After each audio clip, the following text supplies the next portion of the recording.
കഴിഞ്ഞ ഗവൺമെൻറ് കാലത്ത് അങ്ങ് ഇവിടെ സൂചിപ്പിച്ചതുപോലെ 2500 രൂപ പെൻഷനാക്കുമെന്ന് പറഞ്ഞു. അങ്ങനെയാണെങ്കിൽ 60 മാസം കൊണ്ട് ഓരോ വ്യക്തിക്കും 54,000 രൂപ ലഭിക്കേണ്ടതാണ് 5 വർഷം കൊണ്ട്. എന്നാൽ ആകെ 4 മാസം മാത്രം വർദ്ധിപ്പിച്ചതിലൂടെ വെറും 1600 രൂപയുടെ വർധനവാണ് ഉണ്ടായത്.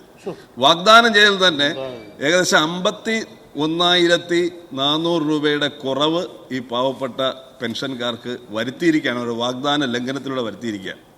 സർ, എൻ്റെ ചോദ്യം, ഇവിടെ സോഷ്യൽ സെക്യൂരിറ്റി സെസ് ഉൾപ്പെടെ ഏർപ്പെടുത്തി ഫണ്ട് സമാഹരിച്ചിട്ടും യഥാസമയം പെൻഷൻ കൊടുക്കാതെ പെൻഷൻ മുടങ്ങിയത് സർക്കാർ ഗൗരവതരമായിട്ട് തന്നെ കാണുന്നുണ്ടോ?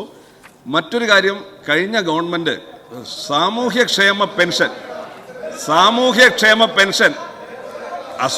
പറയട്ടെ, സാമൂഹ്യക്ഷേമ പെൻഷൻ വാങ്ങുന്ന ഒരാൾക്ക് സാമൂഹ്യ സുരക്ഷാ പെൻഷൻ വാങ്ങാൻ പാടില്ല എന്ന് തീരുമാനമെടുത്തിരുന്നു.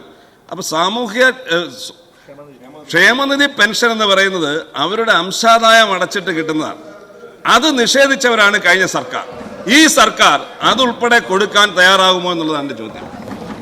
സാർ, ഇതൊക്കെ ഞാൻ പറഞ്ഞല്ലോ, വിശദമായ പരിശോധന പെൻഷൻ വിതരണത്തിൻ്റെ കാര്യത്തിലും അതിൻ്റെ മാനദണ്ഡങ്ങളുടെ കാര്യത്തിലും ഉണ്ടാകണം. ഇപ്പോൾ ഗവൺമെൻറ് അതിന് സമയം കിട്ടിയിട്ടില്ല. തീർച്ചയായും അത് പരിശോധിച്ച് കുറ്റമറ്റതാക്കി ഈ വിതരണം നടത്താൻ വേണ്ടിയിട്ടുള്ള പരമാവധി ശ്രമം സർക്കാരിൻ്റെ ഭാഗത്തു നിന്ന് ഉണ്ടാവും.